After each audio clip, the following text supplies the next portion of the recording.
I know y'all see him hating.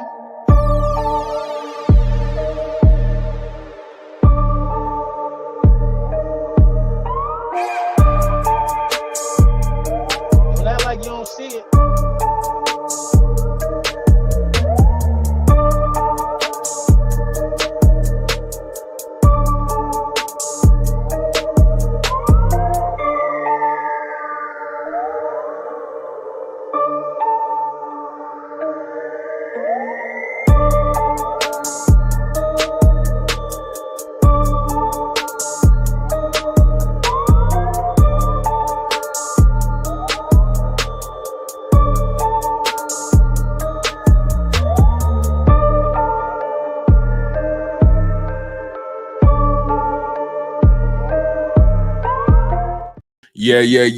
Yeah. Y'all know the vibes. Y'all know the energy. What's good? You guys are tuning to the Link Up featuring Lord Brunson, Symone Stanley, and yours truly, Tone DeShields II. Unfortunately, Symone can't be here at this present moment. Maybe she'll pop in, maybe she won't, but we're going to hold her down for our lovely leading lady. And make sure you guys stay active. Smash that like button. Make sure you guys are subscribed. All that engagement you guys provide to the content, it's how we eat. It's how this train keeps on rolling. So make sure you understand and exercise your right as a consumer. Make sure you guys are subscribed to Lord Brunson. Make sure you guys are subscribed to Symone Stanley, Symone with the sports that is. And make sure you guys are subscribed to Chalk It Up Sports, where no matter if we win or if we lose, we just got to charge it to the game. LB, let's get into it. What's good, big dog? Charging it to the game. That's it. You know? That's it. I've been on a little bit of a tirade lately. What's new? You know what I mean? No, but I don't have no unjustifiable ones though, Tone. I don't just wake up and just decide to be the way that I am. You know what I'm saying? I always see something that is justifiable. You know, everybody got so much to say. All these lists come out. We got a super team, but we ain't on none of these lists. We so super, we so mighty. I never heard good. I never felt this way before, though, LB. I've never. First of all, I've never been considered heavier than the hand of God. That's the way they talking. Yo, do you hear it? Do you hear it?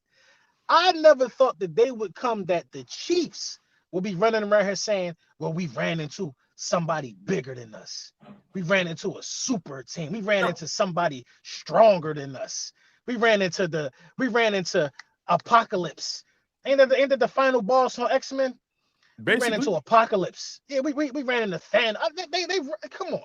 If the roles was reversed, Tone, I would be saying if we lost to the Chiefs, there's no way they better than us. Right. They got to see us again. They running right. They just bending the knee. They like we ran into something that the best team of all time. They won't tell us we that, but they'll sure act like it. You know what I think? I don't know, man. I think in 2022, that first time we faced them in the Super Bowl, I think they was on pins and needles then.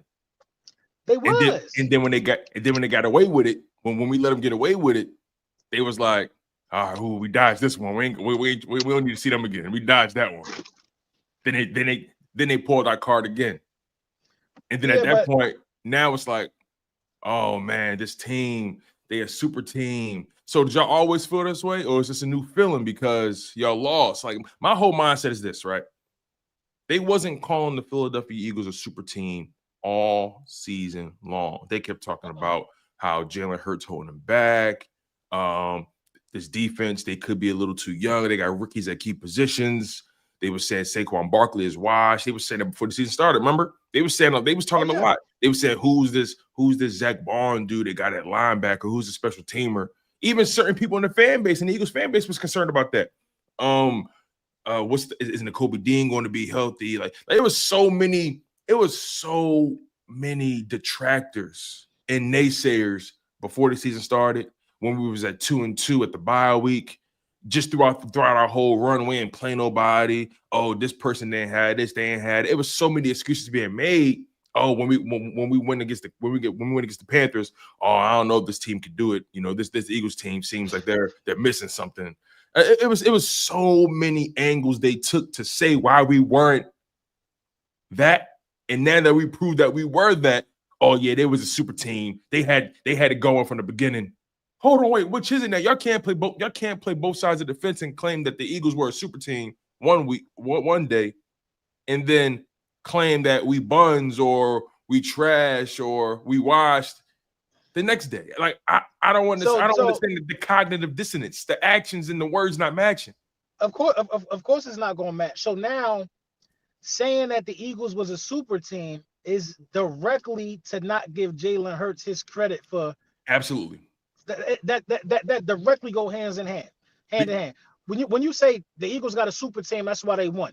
That's for the people that don't like Jalen Hurts at this point. Facts, because they claimed they were so adamant that he would never see this opportunity. Exactly. Let alone see it twice.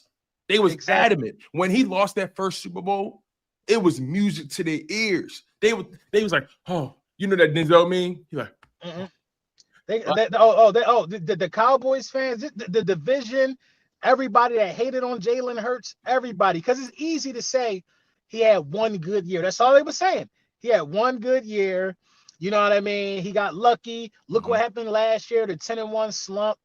Saying that the Eagles are a super team is a direct shot at Jalen Hurts because the Eagles are far from a super team, and I'm going to explain before we get into the meat and potatoes of what we came here to talk about. I'm going to explain why I believe we far from a super team because we had issues last year.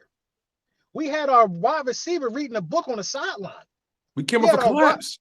You see what I'm saying? We had our wide receiver saying the passing game need to get better. We had the national media dogging Nick Sirianni.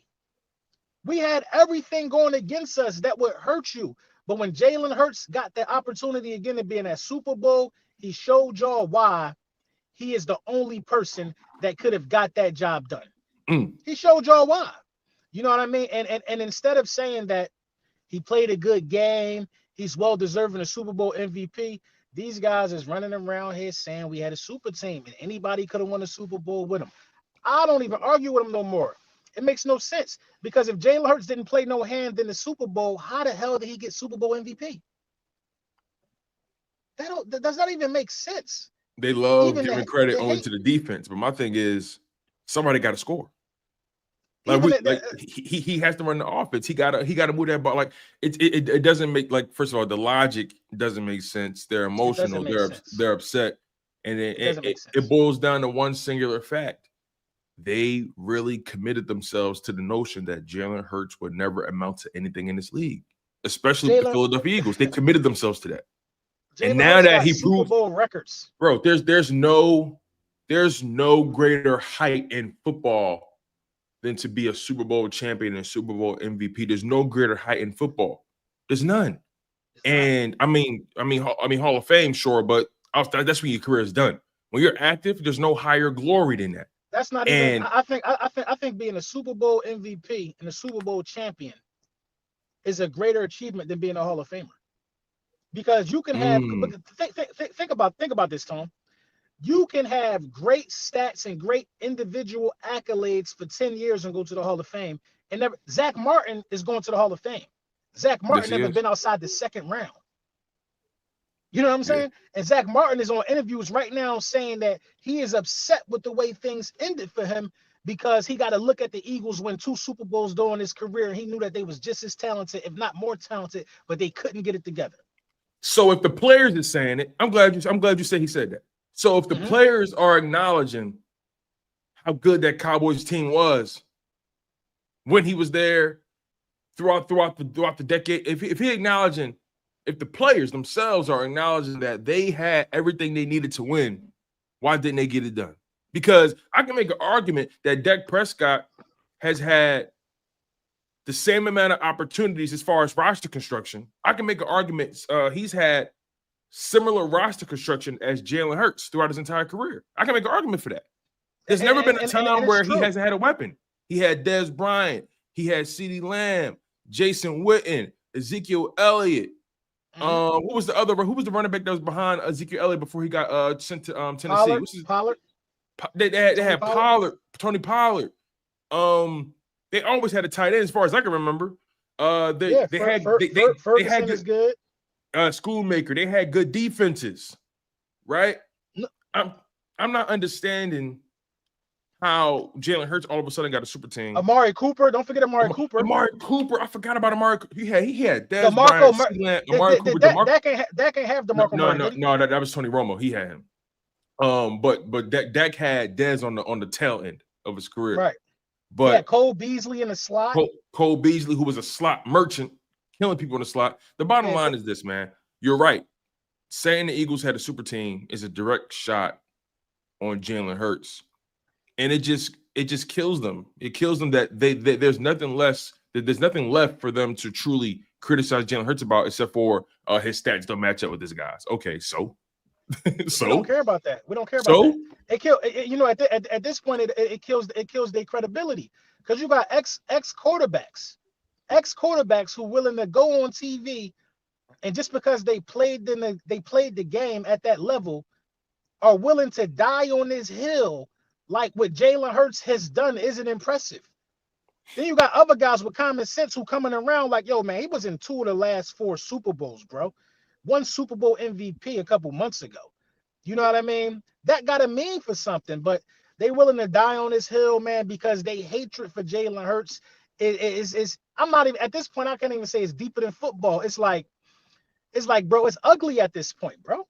It's ugly at this point. And if anybody's saying that for a quarterback, winning the Super Bowl MVP, winning the Super Bowl as a franchise quarterback is more valuable than going to the Hall of Fame. I've never seen a Super Bowl champion. I've never seen a Super Bowl MVP discussed the way he's discussed, even in his own city. Like, I'm seeing guys on WIP talk about he's not even a top 10 Philly athlete. What are we talking about? Guys? Who are these guys? What are we talking about? Like, what? This dude's a Super Bowl champion, Super Bowl MVP. He's not a top 10. He's the quarterback of the Philadelphia Eagles. But this the thing though, Tom, and I'm gonna keep it a bean. Those the racist dudes from these certain parts of South Jersey and Philly who've been covering the team for a long time. They not real. They not real. They don't like him. It's engagement farming.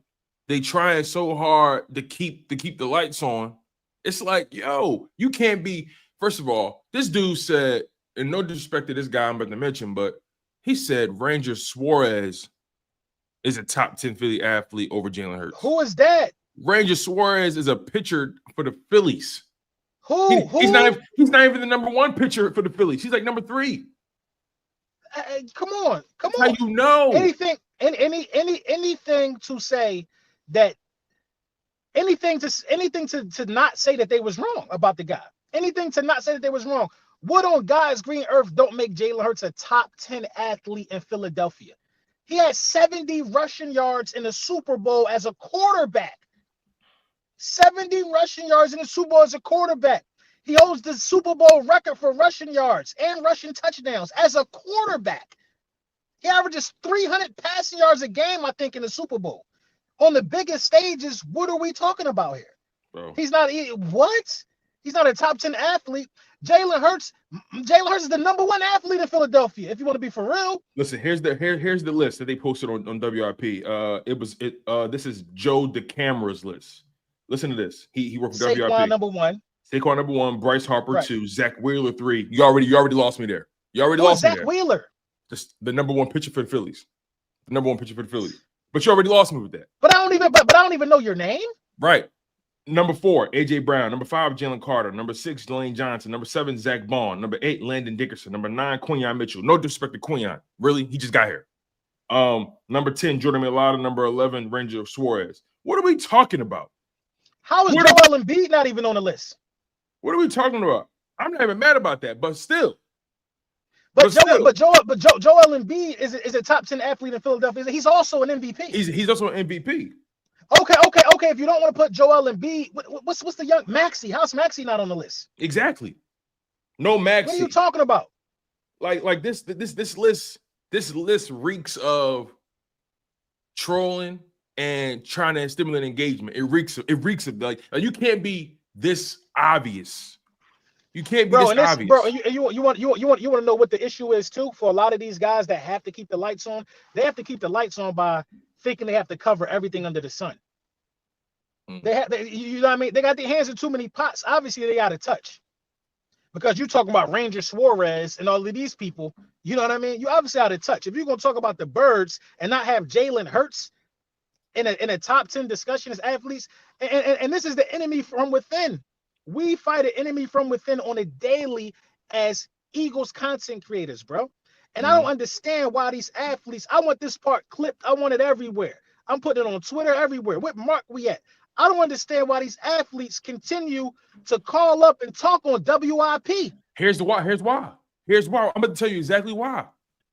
Because I don't know if you know this, WIP is the flagship station for the Philadelphia Eagles. So there's contractual obligations in place for certain members of the team, coaching, players. There's contractual obligations for the Philadelphia Eagles to provide them with certain people to speak at certain times of the year. It's a reason why Nick Sirianni. I don't think. Oh, okay. So, I've never heard Jalen Hurts call WIP. No, right. So the point I'm trying to make is, you know what I think? I think WIP takes advantage of their relationship with the Eagles and uses that as a way for them to just say what they want. And I also think, to your point, I think Jalen Hurts. I don't know this for a fact, but I wouldn't be surprised if Jalen Hurts curved them one too many times and people got sour grapes. It makes sense because he's never talked to him. He's never talked to him. When AJ called up there to ask them why they be doing the hating they be doing, that was just on a whim. Yeah, that was on a whim. Yeah. That was just on a whim. Now the coaches and some of these other guys, like getting Lane Johnson and some of these guys to talk, and Kelsey, the guys who meet they be on, I think that them guys might be under, because sometimes they'll get a Howie every now and then. But the stuff they be saying about Jalen Hurts is ridiculous, bro. Ridiculous. To the point to where nobody should even be supporting them. I don't think nobody on the team should be supporting them, because WIP, guys like that, guys like Dan Sillyho, them guys can't wait for the downfall of Jalen to say they was right. That's what they living for. They living for the opportunity to say, I told y'all he couldn't do this. I told y'all he couldn't do that. You know what I mean? So it's done. It's done, though. It's been done. It ain't done, Tone. It ain't done. It ain't done. All this did was let the evil bubble a little bit. Because the moment he have a bad game, they right back to it. I saw somebody on TV the other day say that we just want to forget about the bad 2 months of football and only focus on the Super Bowl. That was Chris Sims. He said something along the lines of, I don't understand how somebody can automatically become a top 5 quarterback when all season we were talking about the passing game. And then, he had the NFC Championship and the Super Bowl, but we can't just act like those previous games didn't happen. Nobody act like that happened. But guess what? In this league, and listen, he should know better than anybody. In this league, you're only as good as your last game. No, but this the thing, though. We do act like it didn't happen. You want to know why? Because we don't care anymore. You don't care. It never matter. It doesn't matter. It doesn't matter. You want us to praise Justin Herbert and all of these guys for being good, week 5 for being superb, week 5 through 8. Then when it's time for a win to go home, they wet the bed. That's better. That's better. Right. Make that make sense. Lamar was looking like a damn created player until the playoffs started. Jared Goff, same thing. Jared Goff, same thing. Jared Goff was looking out other than worldly until the playoffs started. So we supposed to praise that type of play? The playoffs don't matter no more when Jalen Hurts win it. Don't matter. That's basically what they're saying. The playoffs only matter when it's every other quarterback but Jalen Hurts. I've never seen the playoffs become an afterthought for a quarterback. Quarterbacks, first of all, when you draft a quarterback, people get so caught up in the sexy conversation. Oh, look at that off-platform throw. Look at the velocity on that pass, right?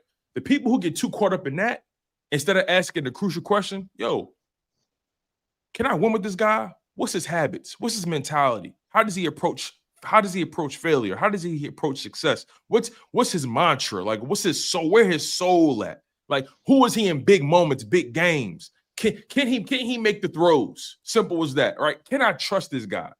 And there's so many guys that get so much love in his league because of how pretty they throw a football instead of actually doing what matters most, winning football games, winning big football games, putting your team in positions to win, not positions to fail. Like, showing up when it matters most, showing up in the big game. Like, I'm sorry. that y'all, I'm sorry that these other quarterbacks truly struggle to show up when it matters most. It took the man y'all hate to knock out that demon in Kansas City. The man y'all prayed on his downfall. It took him to beat him, not y'all Lord and Savior in Buffalo, not y'all Lord and Savior in LA with the Chargers, not y'all Lord and Savior in Baltimore or in Dallas. No, not them. Not in Cincinnati either. Not in Cincinnati. Joe Burrow ain't been to the playoffs in 2 years. Listen, they give Joe Burrow so much respect and so much love for that Super Bowl run they had. They always bring that up and use that as something on his resume. But they want us to forget about Jalen Hurts' 2022 season and act like that was just a far cry. Like, y'all can't have it both. It's the rules consistently change for Jalen Hurts. And that's why let's move this conversation forward, because I think what makes Jalen Hurts truly special is not just how he shows up on the field, it's how he shows up off the field. And Nicole Lynn, his agent, she's the president of football for Clutch Sports. You know, she did like a sit down, or she was doing like a session, and it was being moderated by former NFL agent and former NFL player and attorney Dominique Price. They were talking about the nature of the business and, you know, contracts and the NFL, things like that. And Jalen Hurts' contract came up, and she essentially said Jalen Hurts, he didn't want to know nothing about the conversation, nothing about the deal until it was done. He completely wanted to detach himself from the process. And when the contract came back and she made it clear to him that, hey, I made you the highest paid player in football history, he was like, well, damn, I ain't asked you to do all that.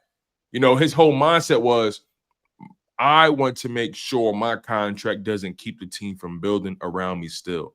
Jalen, she made it very clear Jalen Hurts' main concerns was his contract's impact on cap and how other guys can get paid.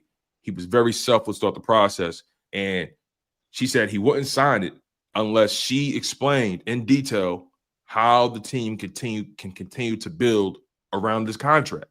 And there's not many guys in this league that think like that. And guess what? I don't blame guys for wanting to get their cash. I really don't. In this league that chew you up and spit you out, I don't blame guys for getting their cash. But I always say, be careful. If you ask for too much, they're going to ask you for too much. And it's a lot of guys in this league that they get the bag, but then they complain about what they don't have. So Jalen Hurts is a guy who still was able to get the bag, but also the contract was constructed in a way where A.J. Brown could get his money, Devontae can get his money, Saquon can get his money, Lang can get his extension, Landon can get his money, Cam Jurgens, Jordan Mailata. We can make a real argument that if Jalen Hurts doesn't do good business with the Eagles, a lot of the things that we see now doesn't happen. Yeah, you can make the argument for that, and I think it's more so the fact that Jalen Hurts had the team first. You know what I mean? And I don't think that franchises are saying, to your point where you're saying like the more you ask for, the more they ask from you. Listen, when they make you a franchise quarterback and they pay you $50+ million a year, and a big thing about Jalen Hurts was he wasn't worth that. Oh, 50, you can't pay this guy $50 million a year. The guy went to 2 Super Bowls, but that's neither here nor there. But when you say that they ask more for you because what you ask for, no, they ask you to go win a championship. Yep. But they ask you to go win a championship no matter how you do it, no matter how it looks. Go win us a championship for this money. They're not asking you to go out there and average this amount of pass yards. I think even the owners got the game mixed up now, bro. The owners even got the game mixed up. They're not asking you to have these stats and these accolades and all of this, bro. They asking you to go win a championship, bro. And that's what Jalen Hurts delivered on when he got his bag. They paid Jalen Hurts to go win a championship and go be a leader of a football team. A lot of these guys don't have that mindset, bro. And sometimes being a leader says, let me make sure I leave some crumbs on the table for other people. A lot of these other guys are liars, Tone. They're liars. Dak Prescott just said in an interview that he don't care about his legacy. He cares about winning Super Bowls. But if you cared about winning Super Bowls, why would you take $60 million? Why would you take that much money? Like, that wasn't the number for the next guy up. Why would you try to sock it to your organization like that, bro? And that's exactly what he did. Now, Michael Parsons is still not paid. CeeDee Lamb turned around and did the same thing. Like, guys be worrying about their brands and all these individual accolades, man. Winning is not important. Myles Garrett, winning not important to Myles Garrett. Mm-hmm. Or he would have tried to not play for the damn Cleveland Browns. You know what I mean? Maybe something turns around with that situation with Shador, but I ain't see nobody move the way Jalen is moving since Tom Brady. In terms of, you know what I mean, making sure some money is able to be divvied around. That's what champions do, bro. And I do blame some of these guys. Oh, go get your money, go get your money, go get your money. Bro. At some point, enough money is enough money, bro. You know what I'm saying? At some point, enough money is enough money. What's the difference between Jalen $50 million a year, or what? Jalen at 50, right? 51. What's the difference between Jalen 51 and Dak 60? When you get to that level, right? Right there. Yeah, I'm with you on that. I'm with you on that, right? What's the real difference right there? So if you know you can leave 5 to 7 million more on the table annually per year, why wouldn't you do that to make sure you're able to go build around your team? But that's my point, right? It's like, listen, hey, go get your money, but guess what? Know what come with that. Know that if you ask for that number, you may not be able to get X, Y, and Z put around you. And like you said something real important that stood out to me, right? You said they're not asking you to throw for this many yards and that many yards. I mean, sure, it's incentives in the contract, but they not ask you for that. They ask you for results. They asking you to win game. When you pay a franchise quarterback, you're not paying him to throw for 5,000, 6,000 yards. You're not paying him for the fantasy football numbers. You're paying him. Right. You're paying him to win football games, get you to the playoffs, win those games, get to the conference championship, win that game, get to the Super Bowl, win that game. You're paying them for relevancy. You're paying them to win football games. Jalen Hurts is worth every single penny. Ask Jeffrey Lurie if he questioned how much that $51 million matter to him now. That $51 million, that Super Bowl just tripled that for him, quadrupled that for him. It's a bargain. It's a bargain. It's a bargain. And now Jalen going to chill for like another year. Then Jalen going to get extended for $60 million a year. Right. And guess what? His contract just took effect in 2024. The first year of his official contract taking effect is 2024, and he won the Super Bowl that year. Money well spent. Money well spent. So how much? So what was his cap hit this year? Like 26 mil? Like 21, like something like that. Yeah, like 20. Yeah. And you know what's sad about how Dak Prescott and the Dallas Cowboys operated during that process is that Micah Parsons had to come out and say he would take less money because he want to win a championship. Micah Parsons had to say that, bro. But guess what? That's a job. That's what the quarterback's supposed to do, bro. But guess what, LB? Well, this is what happens when players. This is what happens when players look in the mirror and say, you know what? This franchise ain't shit. So guess what? I'm going to treat them like that. I'm going to whack these dudes. Because guess what? They ain't really serious. So why I got to be serious? Perfect example. Right. Perfect example. The Bengals. Mm-hmm. They could have paid Jamar Chase early. Could have paid T. Higgins early. Could have got all those guys out of the way. Trey Hendricks could have got them out of the way. But guess what? They got fleeced by Jamar Chase. Jamar Chase is making $40 million a season. And guess what, bro? Get your money. But how did the Bengals allow themselves to pay a wide receiver $40 million a year when the next guy behind him is making 35? How we get from 35 million to 40 million when the person next up is supposed to get 36 or 37? You get what I'm saying? Like, how did y'all allow yourselves to get fleeced for $40 million a year when the second highest paid receiver is making 35? That's bad. That's the same thing what happened with Dak. I think the top guy at the time was like 56. 55. It was 55. Right. It don't even make sense. It was I think it was Jordan. Like it's like 3 or 4 quarterbacks all making like 55 million exactly. I think it's like Jordan Love. You got Joe Burrow. Let me double check this stuff. But the bottom line is Dak Prescott making 60. That's 5 more million than the next guy. That's weird to me. Typically, that don't make sense. Typically, when guys get paid, it's like, okay, you get an extra $1 million or $2 million. You know how the market just shifts little by little. Right. You paying T. Higgins $29 million a year, $28 million a year. You paying Jamar Chase $40 million a year. That's like that's $68 million between them. but the Eagles, they paying AJ 31, I think, or 32, and they paying Smitty 25. So that's what's that? 57. So 57 million versus 68, 69 million. 11 million. I could do a lot with that. I could bring in some frugal free agents, and like 11 million got the Eagles, Zach Bond, Mekhi Becton, who else? CJ GJ, if I'm not mistaken. Like 11 million didn't hurt the Eagles. The Eagles got a lot done with $11 million in 2020 in the 2024 offseason. They did. And then Bengals just cut Jermaine Pratt, they starting linebacker, who led them in tackles. They playing funny money with Trey Hendrickson. No wonder Jesse Bates got out of there. He got his bag from Atlanta and never looked back. It's these teams. The Bengals are just a janky organization, man. Janky. They're just a janky organization, man, because you like Bengals fans, they want to cry and complain and say that they don't have no defense, they don't have this, they don't have that. But y'all happy that your organization is paying y'all wide receivers that amount of money. You know what I mean? Like what's important to you? Is important to you is to making sure you competent on the other side of the ball as well. Your first round pick don't even want to sign with you because y'all playing with the money. That's another thing. I never seen this before. A first round pick doesn't sign his contract because y'all playing funny money with the terms. But the thing is we never seen it before because we never saw a franchise try to give somebody a 360 deal. First round picks, their money is usually fully guaranteed with a 5th-year option.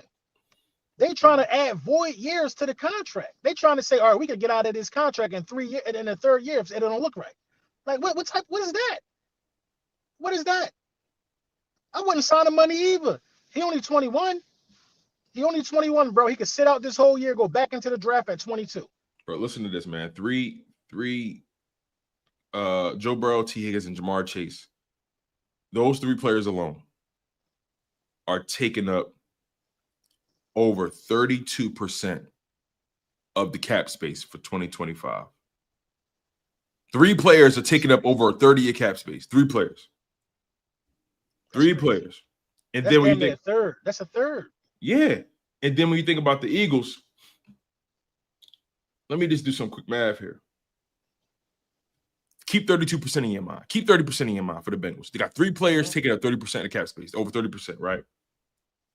Before I even get to 30%, I got Jalen Hurts' contract in 2025. That's only taking up 7.83%. Lane Johnson taking up 6.5%. So 7 plus 6, that's 13. Plus AJ Brown's, that make it 19%. Plus Jordan Mailata, that's 24%. Plus Dallas Goedert makes it 27%. Devontae Smith make it 29%. And then Saquon Barkley make it 31%. And then Landon Dickerson make it 33%. The Eagles got like 5 or 6, 7 stars in their cap hits combined equal about 30 to 35% of the cap. Think about the business that's being done with the Eagles and the business being done with the Bengals. That's good business. You got Hurts, Lane Johnson, AJ Brown, Jordan Mailata, Dallas Goedert, Devontae Smith, and Saquon Barkley taking up less than 35% of your cap. And think about the talent I just named. Think about the talent I just named. That's good business. Because you also got studs. You also got studs that's on rookie contracts. Yes. And again, I go back to the original point. This can't happen if Jalen Hurts is greedy. This don't happen if he's greedy. This don't happen if he says, I don't care how my money affects the organization. I want my money. I don't know about that because we already had a business model on low cap hits before we signed him. This right, but what I'm saying is he could have Roseman. That part, but he could have given him a hard time. Is what I'm saying. He could have given him a hard time. I don't think so because they made him the highest paid player in NFL history. It was only for like a week, but he was the highest paid player in NFL history. Then I think Burrow got a bag after that. Yeah, I think Burrow was. Then it was Lamar. Then it was then it was Herbert. Then it was Lamar or something like that. Then right. Tua. Yeah, because Burrow might have got his bag the year before. You know what I'm saying? So technically, you know what I mean. Howie Roseman and just Jalen Hurts. It's just a match made in heaven, man. Our quarterback, our GM, our The city, agent, the the city. agent. It is a match made in heaven. Like it's rare that you have so many people in a situation like this that don't move with ego. Jalen Hurts doesn't move with ego. Nick Sirianni doesn't move with ego, right? Nick Sirianni has done a lot. He's taken a lot of bullets for the sake of his team. Howie Roseman, like Jeffrey Lurie, these guys, I gave so much credit to Jeffrey Lurie because Jeffrey Lurie don't move like he bigger than the organization. You got Jerry Jones out here moving like he the Don Dada, like he is Mr. Football. The thing And that I it's a like about distraction. Jeffrey Lurie is Jeffrey Lurie has this thing where he shows up when he needs to show up. Like going to the press conference for the tush push, he was there loud and center, beating his chest. Like that's when you need your owner. That's when you need ownership. You don't need ownership just at the press conference. You don't really see Jeffrey Lurie talk. Like you ain't see Jeffrey Lurie. Jeffrey Lurie, they will show him in his seat, in his suite, watching the game, and then they'll show him when it's time to get a cigar or time to lift a trophy. Jeffrey Lurie might be on the sideline every now and then, you know what I mean, in big games, but Jeffrey Lurie, he don't want the spotlight on him, bro. Yeah, he letting his money work for him. And man, he donating $50 million to the autism organizations. Yeah, CHOP, Children's Hospital Philly, man. Come on, man, bro. Yeah, it's just a different thing we doing over here. And you know, I look at Jalen Hurts as a guy who's done nothing but represent the organization well. He's done nothing but win football games. Right. He's done everything you want out of your franchise quarterback. He wins. He stays out the way. He's good in the community. Married man, come from a football family, the son of 2 educators. What more? Like he is he's the textbook. He's the prototype. He is everything you teach these young players to be when they come into the league, and he's winning. But he's not a top 10 athlete in Philly. But he's not a top 10, top 5 quarterback. What are we talking about? This let you know that none of these guys say matter, bro. It don't matter. They did a poll on what the young guys coming into the draft this year, Ashton Genty and all of them guys, like who they wanted to have on Madden. Everybody said Jalen Hurts and Saquon Barkley. Yep. It don't matter what these guys on TV say, bro. It matters the respect you get from your peers. Because when the top 100 come out, Jalen Hurts is going to probably be in the top 15. He gonna be top. He should be top 15, top 10. Yeah, he should. Yeah, he gonna be like top 15. Top 10 is gonna be hard. That's gonna be hard at top 10 because statistically, you know what I mean. Yeah. Saquon gonna be number 1. Yeah, Saquon's definitely gonna be number 1. He's gonna be number 1, number 2, either one. Saquon gonna be number 1. I think Lamar might be either 1 or 2. Honestly, it's a chance he may be 1 or 2.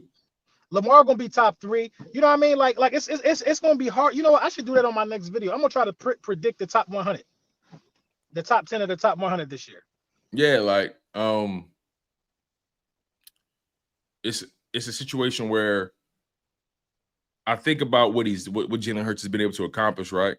And then now it makes me think about, because the Super Bowl, because I always said this, right? I always said if Jalen Hurts wins 1 Super Bowl throughout his entire duration as the Eagles quarterback, it was a success. If he wins 1 Super Bowl throughout that whole contract, it was a success. That's how I looked at it, right? But now I'm looking at it but now that he got it, because I ain't gonna lie, he got it sooner than what I thought he was gonna get it, if I'm being honest with you. But now that he got it, now I'm saying to myself, what's the next step for this brother? I'm thinking about the next step for a lot of guys. Him, Jalen Carter, these guys that had crazy runs, right? I'm thinking about what's the next step for a guy like Jalen Hurts, because Jalen Hurts, I believe, he's just entering his prime. I think now. I don't even think he's there yet. I think he's like 1 season from being in his prime, because Jalen Hurts is learning more and more about himself every season, bro. When I heard that trainer talk about things that he see him working on after the Super Bowl, like the timing of it, like not timing, like his release, like getting the ball off quicker. He said even the tick. They said even that split second. He said the goal is he said look, that tick faster is not going to show up in every throw, but the goal is for it to have it show up in key moments when you need to get it out and be prepared to get it out in that moment. So yeah, it's the intricate details of fine tuning your game. I'm with you on that. So that's where he at. Soon as he like fine tune the intricate details, then I'll be able to say he in his prime. But he's really, really close to being in his prime. He's like 95% in his prime because not only does he know now, this is what, in my opinion, this is what makes Jalen Hurts better than Lamar Jackson. Is that Jalen Hurts knows when to run. Jalen Hurts knows when to leave the pocket. First, when he came into the league, it was he leave the pocket too soon. Everybody was saying that like the first year or two when Jalen Hurts was in the league. He leaves the pocket way too early. He now knows when to leave the pocket. He knows, bro, when to leave the pocket. And he knows that if you play him a certain way, he's going to leave the pocket in these circumstances. Like when we talked about what was going to happen in the Super Bowl, I told y'all Jalen Hurts was going to run for a lot of yards in the Super Bowl because Spags was going to blitz. And Jalen was going to find that hole through that blitz while they was playing man and pick up huge chunks of yards on the ground. He knows that if you play man to man, he's going to leave the pocket if you blitz. You know what I mean? He's definitely changed the game and molded. Like the IQ of Jalen Hurts is better than any attribute that Lamar Jackson, Joe Burrow, Josh Allen, Dak Prescott is better than any attribute that any of these guys possess, bro. The IQ alone. IQ is why Drew Brees is who he was. IQ wasn't the biggest. He wasn't the fastest. He wasn't the strongest. He had high IQ and elite timing. IQ is why Tom Brady is who he was. He was a 6th-round pick. A 6th-round pick. The guys with the attributes, the sexy attributes, they go in the 1st round. They 1, 2, 3. They get picked in the top 10. You gotta have something else different to be picked and later than the 1st round as a quarterback and excel the way Jalen Hurts has excelled. Joe Montana was a 3rd-round pick. He didn't have these spectacular attributes that you see in the 1st round, right? But Joe Montana had the IQ. He had this DNA where Joe Montana, he's known for being a guy that no matter what the score is, he coming back. Like he's done that so much in his career.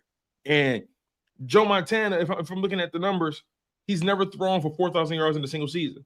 Came close a few times, but never did it. But that's a different era, though. No, it's a different era. It's a different era for sure. But he had a lot of attempts, though. But regardless, the point is, though, it's a different era.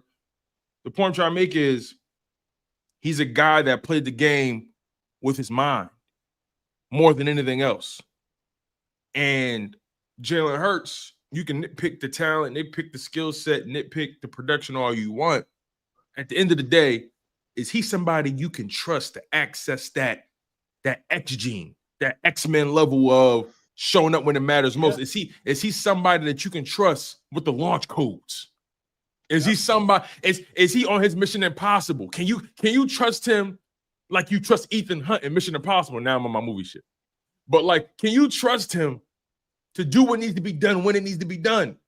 I've seen it time and time all again. the talent that they preach about with these guys, and they are talented. I've watched Josh Allen play a lot. That boy bad. I've seen Lamar Jackson play. That boy bad. Joe Burrow, those some tough motherfuckers. But when it matters most, do you trust them? Trust them?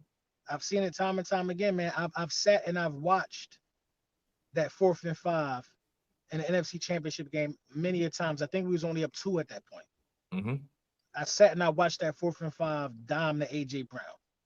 I sat and watched us down 8 with 6 minutes to go in the first Super Bowl, where he had to score a touchdown and a 2-point conversion, bro, to tie the game up, and we never saw the ball again.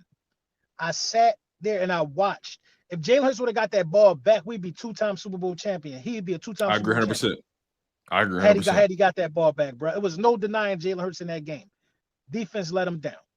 I've sat and watched Jalen Hurts against the Pittsburgh Steelers get the ball in a semi-tight game with 9 minutes left, and the Steelers never see the ball again. Never see the ball again. And that's a very good pull by you, because in that game in particular, they was living for some reason, whatever was going on in that game.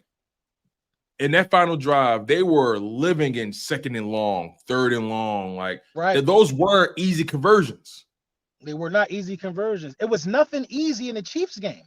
Chiefs was getting us in 3rd and long. The Chiefs had us exactly where they wanted in the Super Bowl, bro. Exactly. 3rd and long, where we know you can't run. Now we get to come after your quarterback.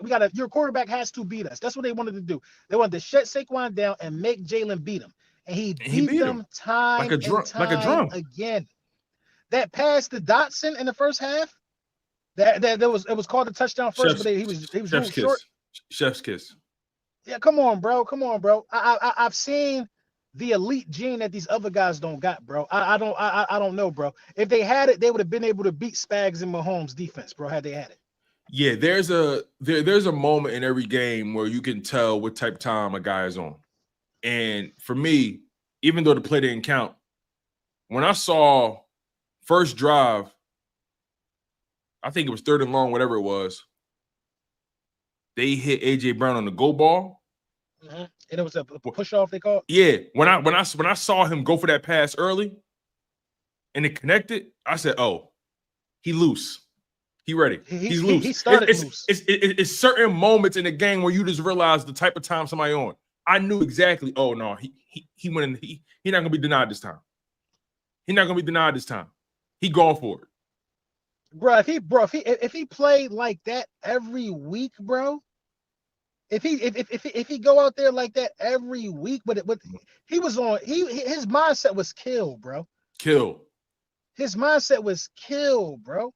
The dagger to Smitty, come on, bro. Like I ain't seen this from these other guys, but hey man, they could cope all they want, bro.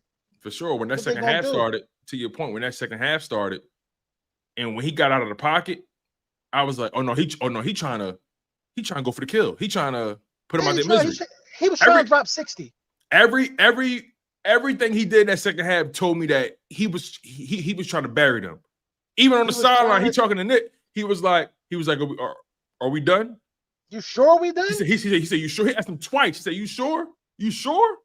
He went back to the sideline with Smitty and AJ and them. He said, man, I was trying to like keep this shit rolling. Smitty was like, kick them while they down, huh? Kick them while they down. So AJ was like, Jalen was like, he was trying to jump. They could have, bro. They could have jumped. They should have. They should have. I would have, bro. It's the last game. They should have. I would have made sure they remembered this, bro. They should, and they remembering it well already as is. But they should have. They should have went out there and tried to obliterate them, bro. It's the Super Bowl, bro. It's the Super Bowl, bro. They should have never pulled the starters, bro. But I'm glad, bro. Our backups got burned, bro. Backups got burned. Kenny Pickett got a couple snaps. Yeah. Did Kenny Pickett throw the ball? He just took a knee. I think he probably handed it off and probably took a knee. I don't know. I can't remember. Yeah. But no, the bottom line is though, like Jalen Hurts is a guy that he made sure that his contract put the Eagles in position to build this roster properly. And shout out to my man J62 Moon. He says something interesting here. He says, Tone saying Jalen ain't greedy, but also the highest paid is crazy every time I hear it. He got his, bro. You're not listening. And that's okay, Jay. You're choosing to hear what you want to hear. By the way, Hurts is not the highest paid. Hurts is the 11th highest paid. But at the time, he was for like a day or two, 24 hours, whatever it was. You're still not listening. Right. The point of the matter is he constructed his contract in a way where he can still be taken care of reasonably, and the team can still build and pay guys like AJ and Smitty and Saquon. Like Devontae got his. He got paid $25 million a year. Devontae could he got more? Sure. Because Jalen Waddle, that was a deal. That was a deal. Jalen Waddle getting paid 28.5, I think, and they got drafted in the same draft class. He could have demanded Jalen Waddle money, and nobody would have argued with him. But he said, but he said, you know what? I mean, this works for me. This is what I need. Simple as that. He's not trying to count nobody else's pockets. You know what I mean? Right. If you're telling me I'm making $25 million a year, and it's the thing. He not asked to come out there and do it by himself. Right. In a wide receiver room, he not asked to come out there and do it by himself. But you know what I mean? They wouldn't even would have came at AJ with that, because AJ is legitimately like a top. AJ might be the best wide receiver. AJ Brown's the best receiver in football. I'm betting on that. I don't care. Nobody say I put AJ. He's the best. He's the best wide receiver in football, and you have to pay that price. Right. You have to pay that price. Guess what? They still got him for a steal. They still got AJ for a steal. No, AJ was the highest paid wide receiver. His extension made him the highest paid wide receiver. for a split second, and then whatchamacallit got paid after that. Justin Jefferson. I got it right here because I know exactly what you're talking about. Like that. See, what happened was I think CD might be making more than AJ. No, he is. But here's the thing, though. Howie saw what was coming. Remember, at the time, Right. AJ was making 25. He's making 25 a year. I think he's making like 32 or something like that. He's making 32 now. But what happened was he saw that. Hold on, like Amara saying Brown just got 30. Brandon Ayuk just got 30. And you can't justify having AJ Brown making 25 with them two guys making 30. But he knew that Justin Jefferson was coming down the pipeline, CeeDee Lamb, DK Metcalf, Jamar Chase. So what Howie did was he said, "Okay, I'm gonna get ahead of this now, because I can't justify paying him $25 million, knowing these guys up the street get X, Y, and Z, and he already entered like the second year or third year to deal, whatever it is." So he said he got ahead of it. So you know what? AJ, he go $32 million because he know in the long run that's gonna be a steal. When you got a receiver making 40 million, Jamar Chase making 40 million right now, and it don't take an effect until because AJ was still on his first extension. Yeah, he was still in the first one. I think because when he first got traded here in 2022, that was the last year of the rookie deal technically, and then his extension took effect in 2023. Then 2024 was the second year of the extension. So. I mean, again, the Eagles have done good business to make sure that we can have these conversations. And I just go into this season just as confident as I was going into last season. No, yeah, we ain't got no choice but to be as confident. Nothing changed for us. Yeah, we lost CJ, but that ain't really nothing that I don't think can't be replaced. But leave it up to him, though. We ain't gonna do shit without him. Speaking of CJ, man. And we could probably this could be the last topic because I know you're in a row and everything. So, but why can't CJ leave well enough alone, bro? Because I understand that, right? I understand it's frustrating. It hurts. You thought you signed a 3-year deal. You thought you'd be here for at least 2 of them years, right? I understand that, but I think it gets a little funny for me at least when everything first happened, he was real professional about it. Real professional. He surprised me, actually. He was real professional about it. So we're like, okay, cool, things went how they went. And then all it took was for Vic Fangio just to say, oh, yeah, I was okay with it. It's okay. It's sometimes things happen with the cap, whatever it is, you make the decisions. I think Vic Fangio said something along the lines of, as far as I know, it was a salary cap. It was salary cap thing. And I'm okay with it. He didn't say nothing left. He ain't go crazy. He ain't crash out on CJ. He just said, it's the business. I'm okay with it. CJ lose it. That for some reason, that's what did it for him. That's what pushed him over the edge for some reason. Because he feel like they're not keeping it real about the situation. But my thing is this, bro. Here's the problem, CJ. Real quick before you cook, because I think I know where you're about to go. Them telling the real of the situation, that don't hurt nobody but you. That's because true. Because the reality is them saying it was a salary cap move is going to keep you getting paid. Because if they come out, the politically correct thing to do. Yeah, because if they come out and say that, oh no, he did this, he did that, all this other stuff, that gets in the way of you making more money. That stops your earning potential because teams, listen, the NFL has shown you time and time again, they don't care how talented you is. If you're a liability, you're a liability. They've shown that. That's the one thing about the NFL that I respect. If you're a liability, you're a liability. We ain't investing in that. So, CJ, why do you want the Eagles to come out and say the real thing? Because I think it was because you and I both know it was more than money. It wasn't about the money. Yeah, that contract was easy. Of course. And furthermore, why are you peeking over the fence, even listening to what Vic Fangio saying in the press conference? You play for the Texans now, bro. Right. That's how I know he hurt, man. That's how I know he hurt, man. But I was sick about it when it happened. But we all was. You got to move on. You got to move on, bro. Got to move on.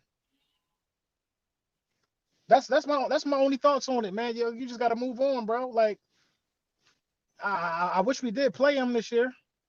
I did He too. seen them. He seen them on all the smoke. Yeah, and my thing is, they sent you to a team where you could actually play relevant football. The Texans are in contention for not only their division, they're in contention for their conference. They are. They Somebody got the said quarterback. LB, go ahead. Somebody in the chat said, LB, just go ahead and tell us what really happened. No, bro. Like, they sent you to a team with a quarterback, with a receiving core, with a defense. Like, you got traded to one of the best defenses in football. The Texas defense was like top notch last year. You got the coach. Like, you're in the conference, or you're in a division that's actually favorable to y'all. Like, y'all can really make noise in that conference and in that division. It's really, again, we know it's more than just a contract. We know it's more than football, but like, CJ, you don't want them saying what it really was. That doesn't look good on you in the long term. And also, I was always taught this: whenever you go to a new job, don't badmouth the old one to the new one. It'll look good. That's probably happening tenfold over there, man. It'll look good though, professionally, because eventually the team you play for, they're gonna look at you like, what happens if things go a little sour here? How you gonna move? Like, people pay attention to that. You know what I'm saying? Don't badmouth your old chick to the new one. You look silly. I don't know. That's my perspective on that, man. Yeah, but like I said, it is what it is, man. But CJ definitely talented, man. I think he's been in the last 3 NFC Championship games. For sure, he's a winning player, and that's the thing. Like, and that's why we were so fascinated by the move. It was like, hold on, wait. Like, CJ is a player. He's proven. It's no question. He's a player you can win with. You can win with him. But whatever happened, the Eagles said, we're okay. Yeah, and that means it had to be a lot. And they sent him to a contender, though. They sent him to somebody. They sent him to a good squad. You know, they could have sent him to Cleveland. That's what I'm saying. They even sent Bryce Huff to the 49ers. Right. They sent him to the coach that got him right. They sent him to the coach that got him that 10-sack season with the Jets. Robert Saleh, he the DC over there. And we know the Niners had a down season, but I don't think the Niners are going to stay down long. I just don't see it. I don't think they're going to stay down long. Whatever happened to Jamar? What happened to Chase Young? What did he play for? Chase Young? Ooh. I think last season he was with the Saints, wasn't he? Let me see where he Saints last season. Yeah, let me see where he at now. Because I think somebody did sign him. Chase Young now plays for. Okay, so the Saints brought him back. They re-signed him. They gave him a 3. They gave him a 3-year deal. Okay. They gave him a 3-year deal. They basically gave him the Zach Bond. They gave him the Zach Bond contract, basically. 3 years, $51 million. That's exactly what it is. Not bad at all for a guy who's been battling injuries. They guaranteed you $33 million out of that $51 million. Not bad at all. Not bad at all, man. But was there anything you wanted to tap into? I know I mentioned Jalen Carter earlier. We could shift gears away from the Hurts side of things and whatnot. We could probably cap it off on defense. Is there anybody on defense that you're excited to see, like, what the next step is for them in their career as far as production, just dominance, whatever that may be? Like, I'm really excited about Jalen Carter, man. Like, I feel like he's a guy. I don't even know his ceiling right now. The ceiling is glass. Like, it's just, I don't know what it is. You know who it is for me, bro? It's a Jomo, bro. It's a Jomo, man. I like the Jomo. I'm telling you. I like the Jomo. I think like this might sound crazy. Hear me out.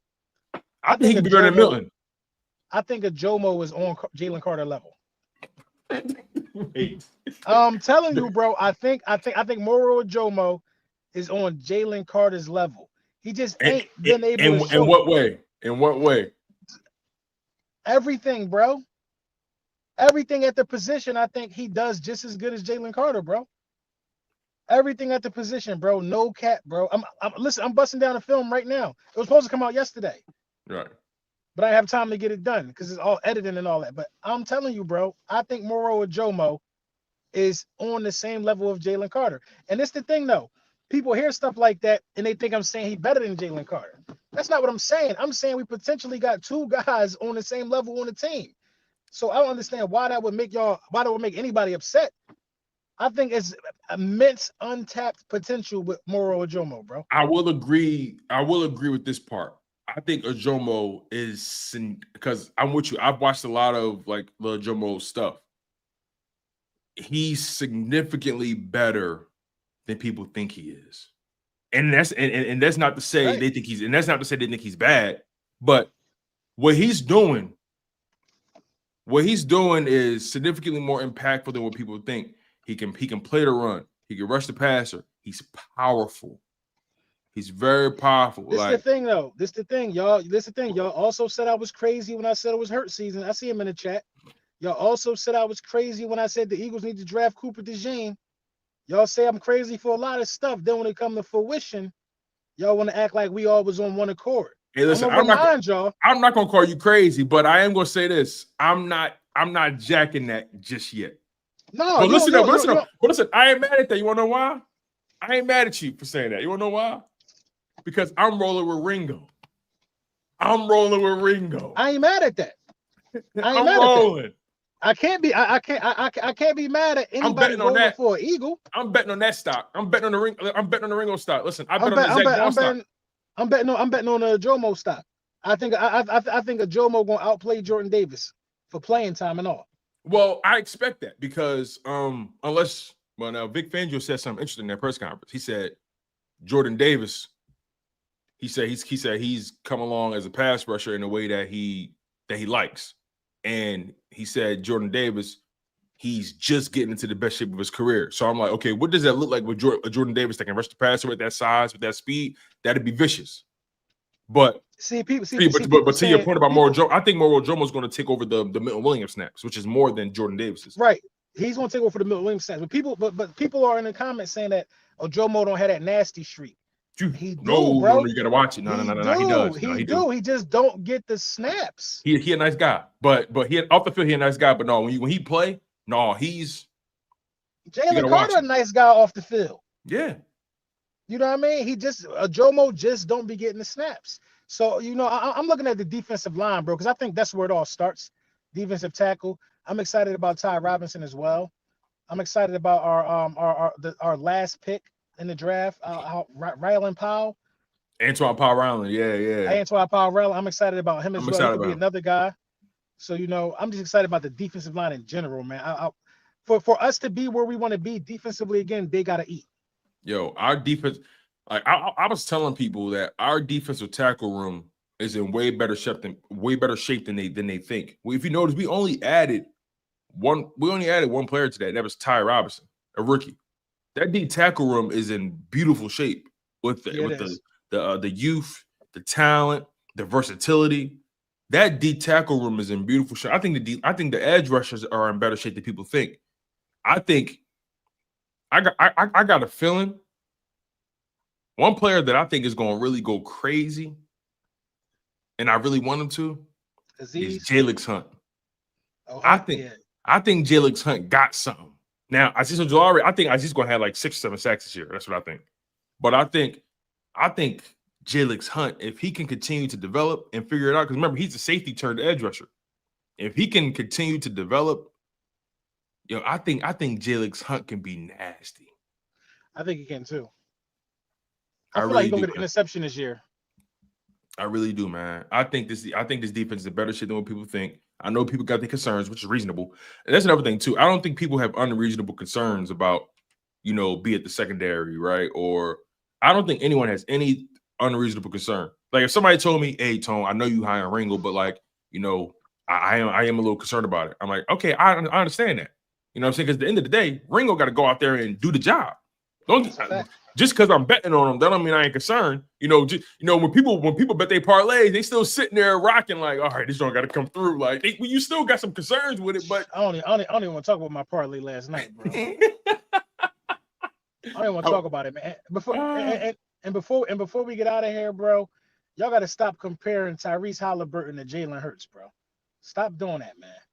They talking about Halliburton is the Jalen Hurts to the NFL. No, and at the NBA, no, he not, bro. Nah, no, he not. He got to win. He had a couple clutch shots. No, he not. I missed a parlay last night on Buddy getting 17 points. He supposed to be the star. 17 points. He had 4 points last night, bro. He had 4 points last night, bro. He was the last leg on the parlay. Oh, so you needed. I needed him. Racks involved. My cousin bet on him getting 10. That's even worse. 4 points. Yeah, I think he hurt too. But I think he hurt more than what So they said. No, what I'm saying is like I think they hurt more than what they claiming though, because they trying to claim that he gonna be ready to go for the next game, whatever. I'm like, nah, man, they going home the next game. Yeah, I ain't gonna lie. It's over. I think OKC got them where they want them. And OKC I think OKC gonna blow them out the last game. Yeah, it's over, man. It's over. They defeated. They're gonna blow them out the last game. Yeah, they defeated. So, it's over, man. So How we'll many see, super man. chats we got? We got 11. Let's get through these real quick and we can get out of here. So, shout out to y'all. We appreciate y'all for locking in on the content. Make sure y'all smashing that like button too. That like button is really important. Shout out to my man Drew Johnson, just became a member. Drew, Lynn with the $5 super chat says the hate for Hurts needs to be studied, especially from so-called Eagles fans. Sports radio is dead. Yo, yeah, listen, I even got to show love to the Fanatic, 97.5 Fanatic. They actually showing love. They show love to Hurts. Like, for sure. Shout out to my man Bill Colarulo. Shout out to Mike Missinelli. You know what I mean? The only person on WIP that really showed consistent love to Jalen, consistent love is, and I don't really like this guy like that, but Elliott Shore Parks. He showed love to Hurts like no other, and I respect it. Shout out to Lynn though with the super chat. My man Chops, Anthony Chops Crowback says, all that three-peat talk just for them crybabies to be selling $35 rags on the internet. We have the league in a stranglehold, and they can't cope with it. Eagles are the gold standard in team building. That's a fact. They love talking about, I think I saw you get into an argument with somebody, this Dallas Cowboys fan, talking about, Howie Roseman doing all these deals, but all those void years on the back end is going to hurt this team in the long run. First of all, you think Howie Roseman ain't been dealing with void years? Like you think he knew to this? Like Howie Roseman know how to maneuver that money. It's fake money. It's not real money. It's a fallacy. The thing for me is when is Carson Wentz's contract dead money gonna catch up? When is all this stuff supposed to happen? That was there's always something that's gonna happen. That's what they said before, right? Because my thing is the Jalen the Carson Wentz contract. When I saw what Howie Roseman was able to flip Carson Wentz for, and what it became in the long run, Jalen Carter, Cooper DeJean, guys like that, AJ Brown. When I saw what he flipped that for, I'm like, oh, I trust him to do anything. He could do my taxes. Like I trust Howie Roseman in any financial situation. I don't even think about money with the Eagles. I don't think twice about it. AJ Jones with the super chat says, if the Sixers Flyers were good or we had a UFL XFL team, there wouldn't be a need for the clickbait trash topics. Bro, if you're good at your job, period, you don't need to do it. It's called entertainment. And you can entertain without being a dickhead. Shout out to AJ Jones, man. I appreciate you, bro. Beast on Broad Street says Dan Sillyho is vicious work. Oh yeah. Y'all crazy. Eagles Playbook Podcast says Tone LB. It's getting so bad now that they're even saying Hurts was carried in 2021 and 2022. When he won All-Pro. Bro, at this point, I don't want to argue with those people no more. Those people can't be reasoned with. Those are the people that still go outside with flashlights looking for Sasquatch. Like, you can't reason with them. You can't reason with people who still think Trump is the answer for us. You can't reason with them. Alex with the super chat says it'll be funny if Stewart re-enters the 2026 draft. I don't even know how that process, because I think you mentioned that with Jamar Stewart. How does that process even work if he doesn't sign the contract? Like, I don't understand what the Bengals are doing. How does that like LB, do you know how that works? Yeah, so if he don't want to go with the Bengals, if he don't sign a contract, he would go back into the draft, but he got to sit this whole year out, and the Bengals aren't able to draft him again next year. Oh, okay. Yeah, he'll have to sit this whole season out and re-enter the draft. He'll be 22, and the Bengals won't be allowed to draft him. Everybody will get a free crack at him except the Bengals. He wouldn't be able to just be an undrafted free agent? No, he got to go back into the draft. Because he technically was drafted. Right. And that would be unfair because people will be able to throw bags at him. You know what I mean? That's a good point. Yeah, that's a good point. Because then, you know what? That's a good point because if they did that, that'd be unprecedented. If they did that, a lot of people won't sign a contract. Yeah, a lot of guys won't sign that contract, and you'll see guys just not entering the draft, but they just come in as a walk on or whatever it may be. Like, right. Yeah, no, that's a good point.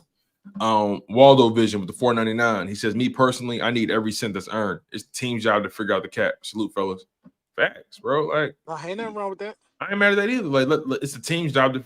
That's a fact. It is the team's job to figure it out. But you got guys taking money that's not earned though. Yeah, and you also got guys in the league that understand that want to know how the cap works, so they can continue to sustain success. See, if you want to grow in any industry you in, it's important to learn everybody's job in some capacity. In some capacity, you know, if you work in the kitchen, all right, you want to know what the janitors do. You want to know what the cooks do. You want to know what the front of house do, the back of house do. You want to know what everybody's job is. So in the event of, if you want that spot, you can go get that spot, and you can put people in position to win. Like, you know, so I understand what Waldo Vision is saying. Yeah, it is the team's job to figure out the cap. But as the player that's signing the contract, you do want to understand how your money is working, how your money is impacting your situation. Because you got guys that get the money and they complain about losing. But they're not privy to how their contract is impacting the roster building. So it is important to understand both sides of the coin, no matter if you signing the contract or if you're receiving the money or you're giving the money. Shout out to Waldo Vision. That's just my opinion, though. Alex with the 499 says, only thing Jalen needs is MVP, but the way he's so selfless, I don't know if he'd ever get it. Hey, keep stacking up them Super Bowl MVPs. I'm cool with that. Hey, he can have 2 Super Bowl MVPs. Eli Manning don't got an MVP. Yep, he got two Super Bowl MVPs though. And he going to the Hall of Fame just because of that. Right. See, the thing is, Eli going to the Hall of Fame not just because of the Super Bowls, it's because of who he beat. He beat Tom Brady twice. And got MVP. That's legendary. Sorry, no matter how you like it, it's legendary. Right. Jalen Hurts, he knocked out the hottest guy in town, Patrick Mahomes, in dramatic fashion. That's legendary. Nick Foles, he beat Tom Brady, and that's legendary stuff. All of the Eagles Super Bowl victories have been legendary. It's going to be talked about for generations upon generations. J62 Moon says, Bengals GM opened his big mouth and said he was going to make Jamar the highest paid non-quarterback, and then the Myles Garrett contract hit right after. Yo, bro, the Bengals don't know what they're doing over there, man. Jay Graves with the super chat says, you still crystal ball Brunson, but damn, same level as Carter, though. Yeah. I'm telling you, watch. Either we're going to see it here with the Eagles or when he move on, because we ain't going to be able to afford him. Yeah. Eagle Swag Nation with the super chat. Thank you. He says, what up, fellas? Big supporter. Keep bringing the smoke. LB, I'm coming to the first game. Where they do the 4th of July tailgate part is where did they do the 4th of July tailgate? Where's it located at? I don't know. As a matter of fact, why don't you I think 4th of July got a Twitter page, and then I'm pretty sure I usually hit up E-Rock or somebody and see where it's at. Yeah, or Gail. Gail Saunders. Yeah. I'm sorry. Yeah, I hit up Gail Saunders. Yeah, and Gail let me know where it's at. Yeah. So shout out to them. We got another super chat here about War with $1.99. He says, I think Antoine Powell Ryland taking Uche's job. I'm not hiring Uche right now. I ain't seen nothing about him, but I know Uche, he had a good season a couple years ago. He ain't did nothing to like change my mind, but it's just like for some reason, I look at a guy. When I look at Ojulari, I see the consistent production despite injury. I see he's going to give you between 5 to 8 sacks a season no matter what's going on. I see that. Whereas the Uche, he has one season with 11 sacks and everything else is like 1 sack, 2 sacks. Like, and that 11 sack season came in 2021, I think, or 2022. Like, right. So it does give a little Bryce Huff. Yeah. So you know, like, I'm not saying he's gonna be a bad player, but when I think about the stats, he had 12 sacks in 2022. Every other season, 1 sack, 3 sacks, 2 sacks. That was 3 years ago where he did that. I don't know who he is today. Whereas though Azeez Ojulari, even though he has battled injuries, I can still look at the stats and say, okay, 8 sacks in 2021, 6 sacks in 2022, 3 sacks in 2023, but he bounced back with 6 sacks in 2024. At least I know I see a baseline. I see some kind of average there. He's going to get me between 6 to 8 sacks for the most part if he's healthy. I can bet on that. So, but But yeah, Antoine Powell-Ryland, I think he's a sleeper to get some real snaps, especially in the second half of the season. So we'll see. All right, you guys, that's the show. We appreciate y'all for locking in. Shout out to our girl, Symone Stanley. She's phenomenal, always doing good work. She's traveling. Y'all know she's the reporter that never sleeps. You know what I mean? So we're gonna start calling her jet setter, the jet setter. You know what I mean? Courtside Moan.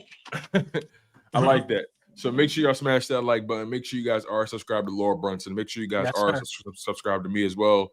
Chalk it up sports, where no matter if we win or if we lose, we just got to charge it to the game. I'm your guy, Tone DeShields II. Y'all know how we carry it here.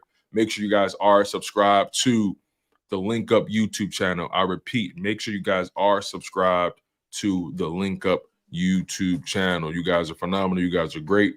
We don't take it for granted. And it's straight like that. LB, any final words, big dog, before we get out of here? Play the beat, man. Go Birds. It's straight like that, y'all. We out of here.